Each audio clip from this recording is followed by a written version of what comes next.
Welcome to DCF Investigations. Imagine a small, dusty town in the American Midwest.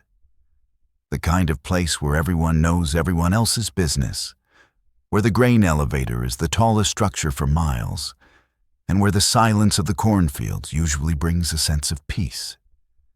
But in Skidmore, Missouri, in the summer of 1981, that silence was not peaceful. It was heavy. It was suffocating. It was the silence of a community holding its breath, waiting for a monster to strike. This is a story about the failure of the law. It is a story about fear that runs so deep it curdles into rage. It is the story of a man who pushed a quiet town past its breaking point, and the morning that town pushed back. On a sweltering July day, in broad daylight, with nearly 60 witnesses present, the town bully was executed behind the wheel of his pickup truck. Bullets shattered the glass and ended a reign of terror that had lasted for decades. And yet, when the police arrived, when the state investigators arrived, and even when the FBI arrived, the story was always the same. Nobody saw a thing. The sun was in their eyes. They were looking the other way. They had ducked for cover. To this day, the murder of Ken Rex McElroy remains officially unsolved, protected by a Pact of Silence that has held firm for over 40 years. To understand how a community of God-fearing farmers could turn into a vigilante mob, we have to understand the man who tormented them. Ken Rex McElroy was not just a nuisance. He was a predator. Born in 1934, he was a large, imposing figure, often seen with thick sideburns and a cold, unblinking stare that could freeze you in your tracks. He was a man who lived outside the boundaries of society, a man who took what he wanted and dared anyone to stop him. In the lore of Nottoway County, Ken Rex McElroy was a figure of almost mythical villainy. He was known locally as the Raccoon Hunter, a man who spent his nights in the woods with his hounds and his days scheming. He made his living through theft, intimidation, and livestock rustling. If a farmer's hogs went missing, they knew where they had gone. If an antique store was burglarized, the goods would often turn up in McElroy's possession. But knowing he did it and proving he did it were two very different things. McElroy was a master of manipulation and a master of the legal system. He had a brilliant defense attorney named Richard McFadden, a man who could find a loophole in a stone wall. Whenever McElroy was charged with a crime, and he was charged dozens of times, for everything from arson to assault to statutory rape, McFadden would delay. He would file motions for continuances. He would get venues changed. He would drag the proceedings out until witnesses moved away, memories faded, or, more sinisterly, until the witnesses were too terrified to testify. Intimidation was McElroy's primary weapon. He didn't just steal, he stalked. He would park his truck on the side of the road and watch a family's house for hours. He would follow women home from the grocery store. He would fire shotguns over the heads of farmers working in their fields. He created an atmosphere of constant, low-level dread. People in Skidmore didn't just lock their doors at night. They slept with shotguns by their beds. They taught their children to hide if they saw his Silverado truck coming down the road. His personal life was just as chaotic and predatory as his criminal life. McElroy had a penchant for young girls. He fathered over a dozen children with different women, often beginning relationships with them when they were barely teenagers. The final woman in his life, Trina McLeod, was just 12 years old when she first caught his eye. By the time she was 14, she was pregnant and living with him. Her parents tried to intervene, but as was always the case with Ken Rex, the law seemed powerless, or perhaps indifferent, to the plight of those he targeted. When Trina's family tried to get her back, their house mysteriously burned down. The message was clear. Ken Rex McElroy was untouchable. The escalation toward the fatal day in July 1981 began with a conflict over something incredibly trivial, which is often the case with tyrants. It wasn't a grand heist or a bank robbery. It was a dispute over a piece of candy. Ernest Bowenkamp ran the local grocery store in Skidmore. He was an elderly man, a pillar of the community, and a man who simply wanted to run his business in peace. One afternoon, one of McElroy's children walked into the store. There was an accusation that the child had tried to steal a piece of candy. A clerk confronted the child. The child went home and told Ken Rex. For McElroy, this was not a misunderstanding. It was an insult to his authority. He began to stalk the Bowenkamps. He would park outside the store, staring through the window. He would follow Bowenkamp's delivery truck. The tension mounted for weeks. Then, one night, as Bo was standing on the loading dock behind his store, Ken Rex McElroy pulled up. Words were exchanged. McElroy raised a shotgun and fired. The blast struck the elderly grocer in the neck. It was a miracle that Bowenkamp survived. He was rushed to the hospital, and for the first time in a long time, the town thought, surely, this is it. This is attempted murder. He shot a respected elder of the town. There is no way he talks his way out of this. McElroy was arrested. He was charged with assault with intent to kill. The trial took place, and amazingly, he was convicted. The jury found him guilty. Justice, it seemed, had finally arrived in Skidmore. But then, the legal maneuvering began again. Richard McFadden filed an appeal. And pending that appeal, a judge released Ken Rex McElroy on bond. The shock that rippled through Skidmore was physical. It was a punch to the gut. Here was a man who had just been convicted of shooting a shopkeeper in the neck, a man with a decades-long history of violence. And he was free. He was free to walk the streets. He was free to drive his truck. He was free to return to the scene of the crime. And return he did. McElroy didn't just go home and lay low. He went to the D&G Tavern, the local watering hole, with a rifle in hand. He publicly threatened to finish what he had started with Bowenkamp. He told people he would kill the grocer. He violated the conditions of his bond openly, brazenly. The townspeople called the authorities. They called the sheriff. They called the prosecutor. And they were told there was nothing that could be done until the appeal process played out. They were told to be patient. But their patience had run out. The system had not just failed them, it had endangered them. They realized, with a terrifying clarity, that if Ken Rex McElroy decided to kill one of them that night, there was no one coming to save them. They were on their own. On the morning of July 10th, 1981, the air in Skidmore was thick with humidity and dread. It was a Friday. The farmers were finishing their morning chores. The shops were opening. But the talk wasn't about the weather or the crop prices. It was about Ken Rex. He was in town. He was parked near the tavern. He was glaring at people. A meeting was called. It wasn't an official town council meeting. It was a gathering of desperate men. They met at the Legion Hall, and the sheriff of Nottoway County, Dan Estes, had been invited. But he wasn't there. The details of why he wasn't there are still debated to this day, But the result was that the citizens of Skidmore were alone in that room. 60 men gathered.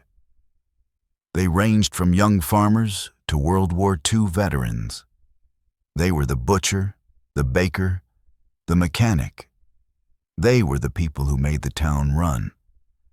The mood in the hall was frantic.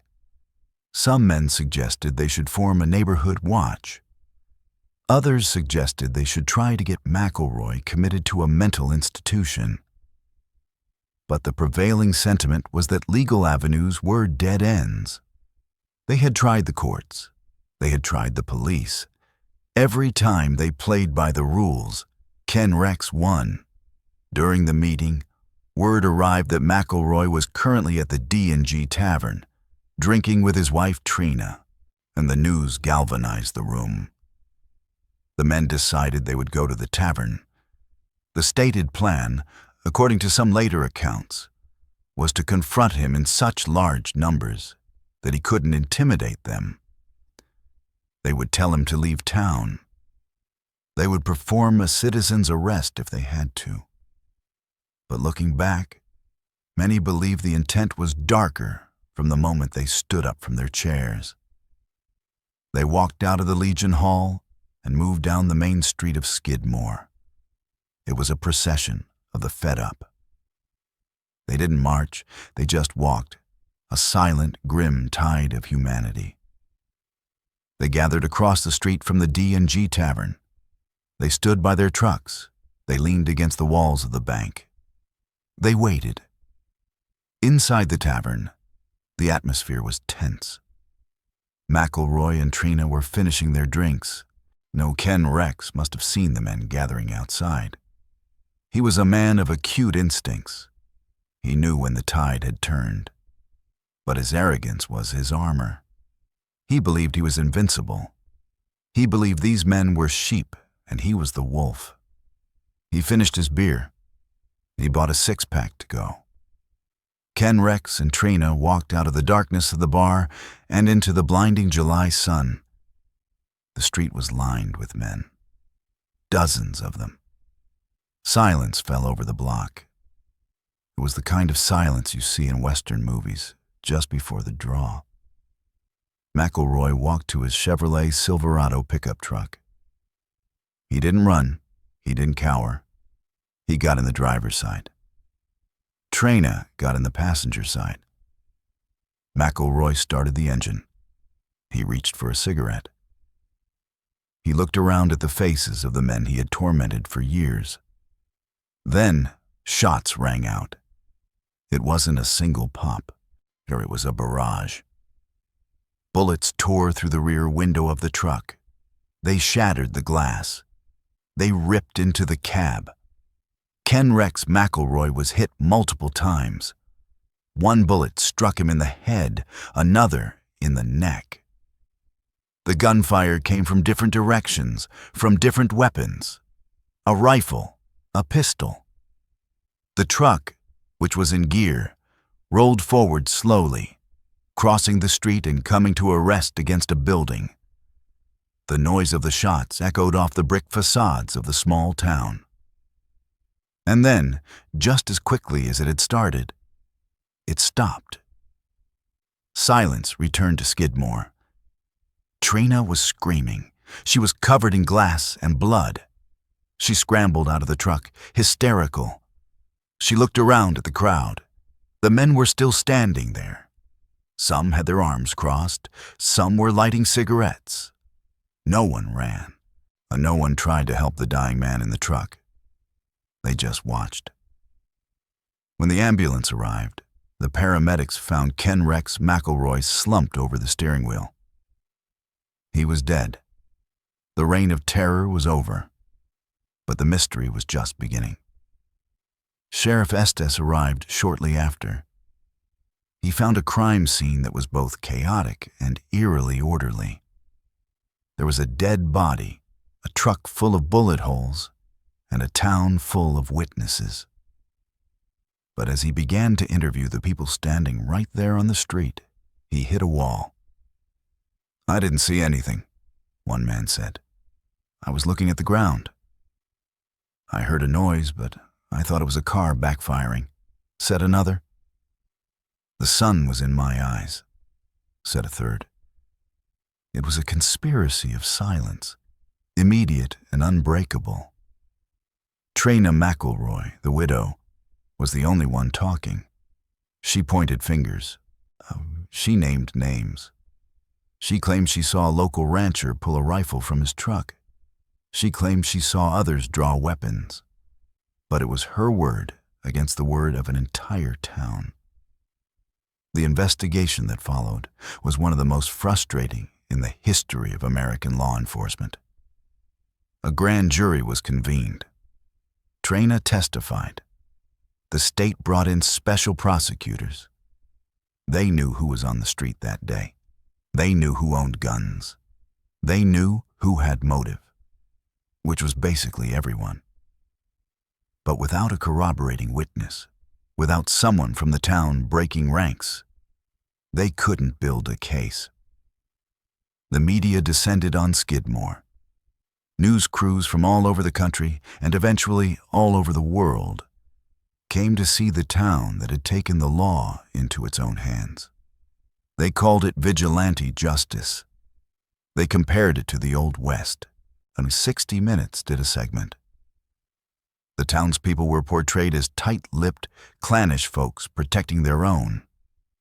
And in many ways, they were. They viewed the murder not as a crime, but as a public service.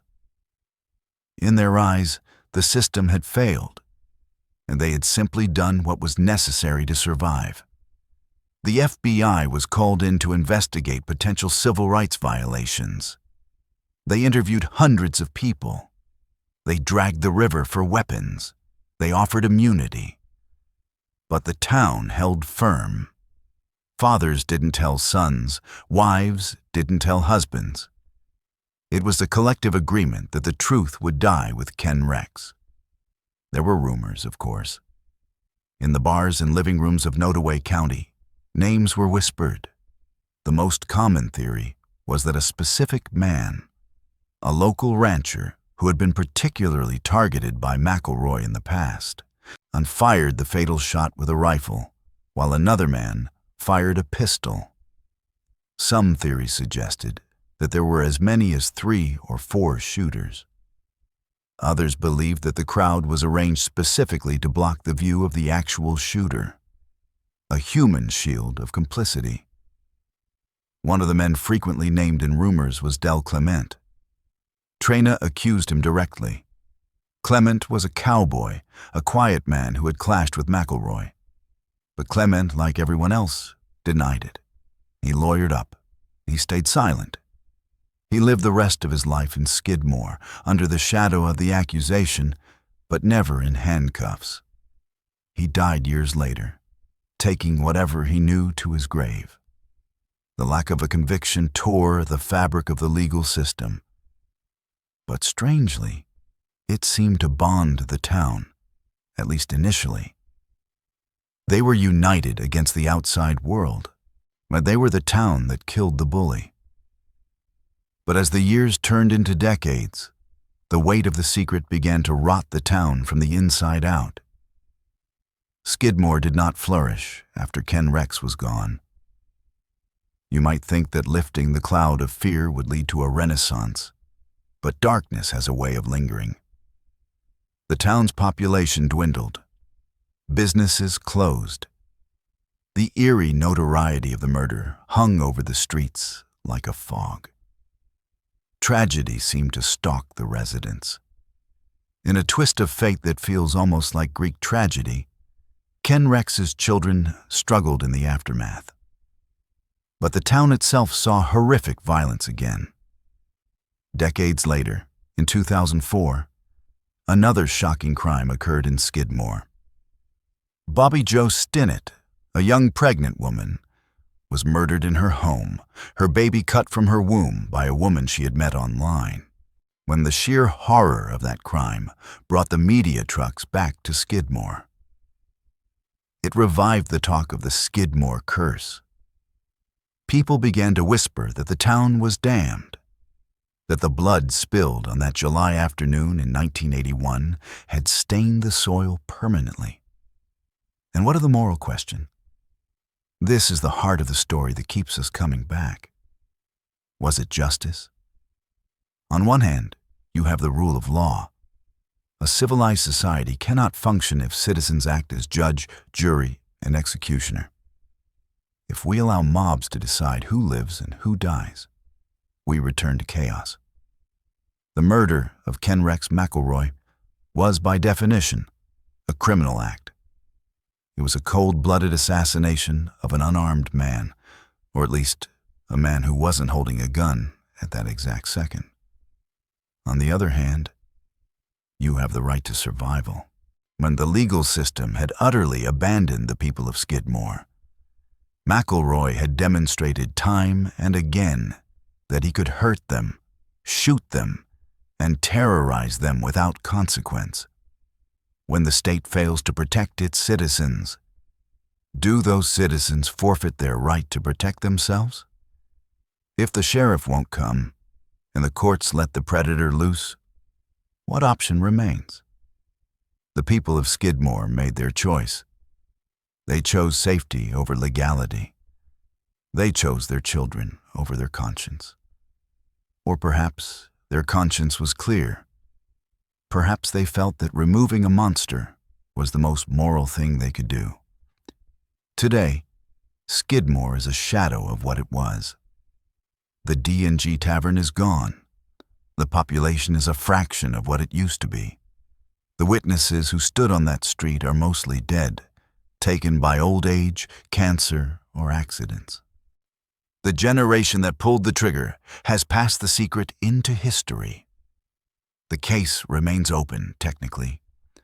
There is no statute of limitations on murder, but practically speaking, it is closed. The gun was never found. The ballistics were inconclusive because of the multiple calibers and the chaotic nature of the scene. The witnesses are gone. The silence won. Ken Rex McElroy lies in a grave in St. Joseph, Missouri. For years, his tombstone was rumored to be vandalized, a final insult from the people he tormented. Trina remarried and moved away, trying to escape the shadow of that day, though she never stopped claiming she knew who did it. We are left with a haunting image: a hot summer day, a dusty truck, a man who thought he was a god, realizing in his final split second that he was just a man, and a circle of 60 neighbors watching him die and then collectively deciding to forget. It is a story that forces us to look in the mirror. We like to think we would call the police. We like to think we would trust the system. But if you were a farmer in Skidmore and Ken Rex McElroy was parking outside your daughter's window night after night, and the judge had just let him go, what would you have done? Would you have looked away? This case challenges the very definition of justice. Is justice what is written in the law books, or is justice what restores balance to a community? In Skidmore, they found their balance in the barrel of a gun and the silence of a town. Thank you for joining us on this deep dive into one of America's most mysterious and controversial unsolved crimes. This has been a production of DCF Investigations. We strive to bring you the most detailed, unflinching looks at the cases that haunt our history. Now, I want to hear from you. This isn't just a story about the past. It's a question about human nature. If you had been standing on that street in Skidmore in 1981, would you have broken the silence? Or would you have stood with your neighbors? Let us know your thoughts in the comments below. And if you found this investigation compelling, please subscribe to DCF Investigations for more exhaustive true crime documentaries. Until next time, stay observant and stay safe.